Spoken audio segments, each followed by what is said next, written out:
Hello, you leaders, administrators, and managers. One of our 7 roles as a teacher is described by the National Department of Education in South Africa as leader, administrator, and manager.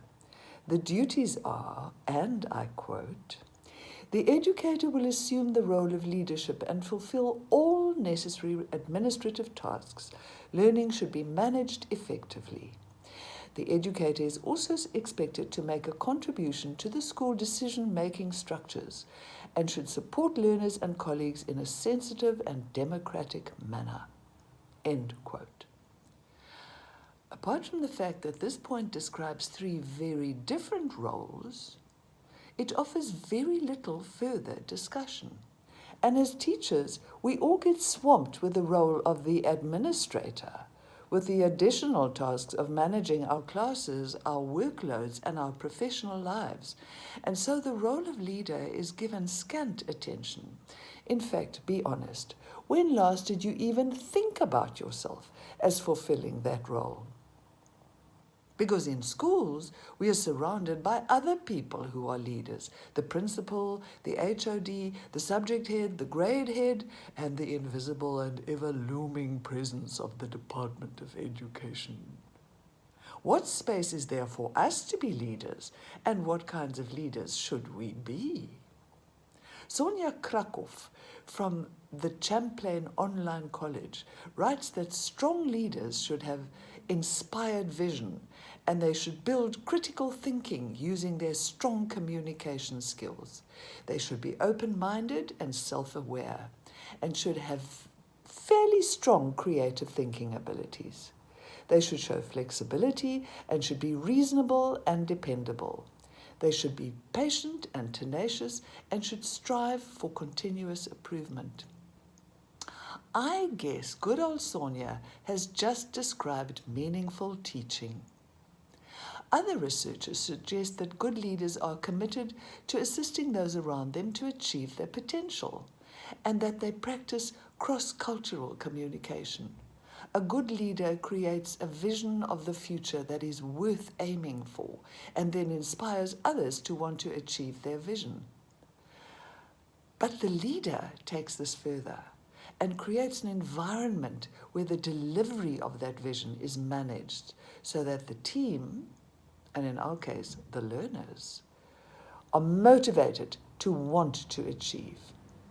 Once again, we're talking about meaningful teaching. But in teaching, we take it further. We build respect and trust, and we become role models that are worthy of being followed. In business, good leaders influence the economy, but in teaching, even bad teachers influence the future. Apart from influencing and leading our learners into worthy ways of being, we are at a point in world history where we have to invite them to think critically about important issues like climate change, social justice, inclusive diversity, and even artificial intelligence. They will become the decision makers in all of these realms, and we have to give them the skills to practice creativity and wisdom.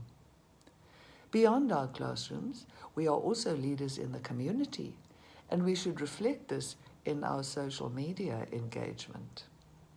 We should be the people that others want to follow in healthy, respectful, and responsible ways. In our staff rooms, we should also lead by example. We can be problem solvers instead of complainers. You know about the one who sits and mumbles about everything in the corner. We can show integrity and responsibility, dependability and trust, and above all, we should nurture a strong and healthy sense of humor, because the ability to laugh out loud and deep is never given as much value as it deserves. Teachers are automatically leaders. We have a team of associates whom we have to inspire on a daily basis, reminding them of our shared dreams and visions. We have to develop the intellectual economy of the future, and we have to do it in significant and sustainable ways. You know, we're very lucky. What other profession is steeped in such life-changing, meaningful work on a daily basis, all year round? Thank you for your leadership. It makes a difference. May we all know wisdom and courage. Take care. I'll see you again.